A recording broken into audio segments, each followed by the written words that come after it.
मित्रांनो, आज आपण एका खूप महत्त्वाच्या आणि अनेक तरुणांच्या स्वप्नांना पंख देणाऱ्या परीक्षाबद्दल बोलणार आहोत। ती म्हणजे MPSC कंबाईंड एक्झाम। महाराष्ट्र लोकसेवा आयोगाद्वारे घेतली जाणारी ही परीक्षा तुम्हाला महाराष्ट्रात विविध सरकारी पदांवर काम करण्याची संधी देते। परंतु बऱ्याच मुलांना MPSC राज्यसेवा आणि MPSC कंबाईंड एक्झामबद्दल कन्फ्युजन असतं। चला तर मग जाणून घेऊया MPSC कंबाईंड एक्झामबद्दलची संपूर्ण माहिती अगदी सोप्या भाषेत। नमस्कार मित्रांनो, माझं नाव हर्षल आणि स्वागत आहे तुम्हा सर्वांचं आपल्या बाप्पा क्लासेस चॅनलवर।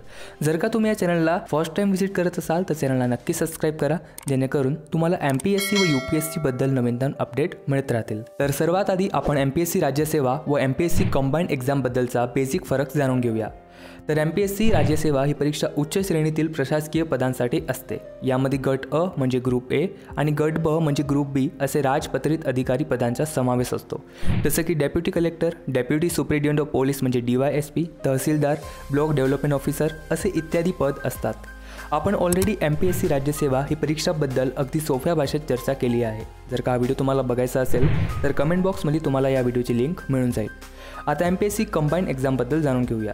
तर मित्रांनो, MPSC कंबाईंड एक्झाम याला मराठीत MPSC संयुक्त परीक्षा असे म्हणतात। तर ही परीक्षा मध्यम श्रेणीतील ग्रुप बी आणि ग्रुप सी चे अधिकारी पदांसाठी असते, ज्यात तुम्हाला ग्रुप बी मध्ये पोलीस उपनिरीक्षक म्हणजे PSI, राज्य कर निरीक्षक, असिस्टंट सेक्शन ऑफिसर, सब रजिस्ट्रार, तसंच ग्रुप सी मध्ये तुम्हाला टॅक्स असिस्टंट, टेक्निकल असिस्टंट आणि क्लार्क टायपिस्ट सारखे इतर पोस्ट बघायला मिळतील। आता प्रश्न येतो की ही एक्झाम देण्यासाठी शैक्षणिक पात्रता काय? तर तुमची कोणत्याही मान्यताप्राप्त विद्यापीठातून पदवीधर म्हणजे ग्रॅज्युएट असणे आवश्यक आहे। पदवीच्या शेवटच्या वर्षात असलेले विद्यार्थी देखील तात्पुरते अर्ज करू शकतात, परंतु मुख्य परीक्षेला बसण्यापूर्वी त्यांना पदवी उत्तीर्ण झाल्याचे प्रमाणपत्र सादर करावे लागतील। तर हे खास लक्षात घ्या। एज लिमिटबद्दल बोलायचं झालं तर तुमची मिनिमम एज 18 ते 19 वर्ष आणि मॅक्सिमम एज साधारणपणे 38 वर्ष फॉर जनरल कॅटेगरी असते। आणि उमेदवार जर ST SC OBC श्रेणी, क्वालिफाईड प्लेयर्स, एक्स सर्व्हिसमॅन किंवा अनाथ असला तर त्याला 5 वर्ष म्हणजे 43 वर्षाची मॅक्सिमम एज लिमिट मिळते। आणि जर तो पर्सन विथ डिसेबिलिटी म्हणजे दिव्यांग असेल तर त्याला 7 वर्षापर्यंत म्हणजे कमाल 45 वर्षाची सूट मिळते। आता जर का आपण ही MPSC कंबाईंड एक्झामचं पॅटर्न बघितलं तर यात एक्झामिनेशनचे टोटल 2 स्टेज असतात। एक संयुक्त पूर्वपरीक्षा म्हणजे कंबाईंड प्रिलिम्स आणि दुसरी मुख्य परीक्षा म्हणजे मेन्स एक्झाम। पहिली परीक्षा प्रिलिम्समध्ये तुम्हाला एकच पेपर असतो, जो गट ब आणि गट क या दोन्हीसाठी सामान्य म्हणजे कॉमन पेपर असतो। टोटल 100 प्रश्न असतात आणि प्रत्येकी 1 गुण असतो।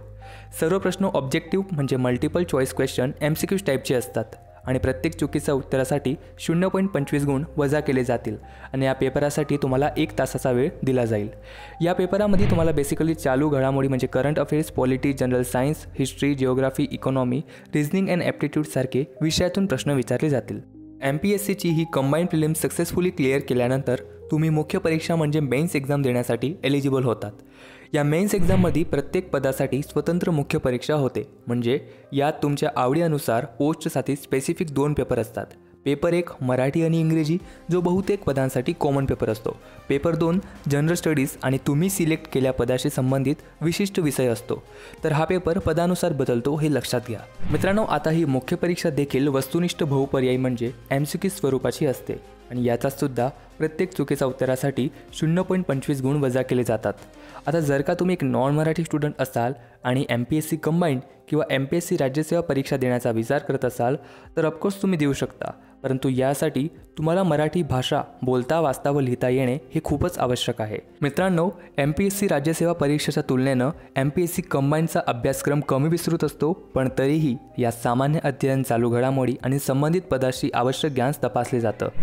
राज्यसेवेच्या तुलनेत पदे जास्त असतात, त्यामुळे संधी थोड्या अधिक असतात, पण तरीही स्पर्धा तर ही असतेच। थोडक्यात, जर तुम्हाला उच्च प्रशासकीय अधिकारी व्हायचं असेल तर MPSC राज्यसेवा ही परीक्षा आहे आणि जर तुम्हाला महाराष्ट्र शासनाच्या विविध विभागांमध्ये गट ब किंवा गट क मधील चांगल्या पदावर काम करायचं असेल तर MPSC संयुक्त परीक्षा आहे।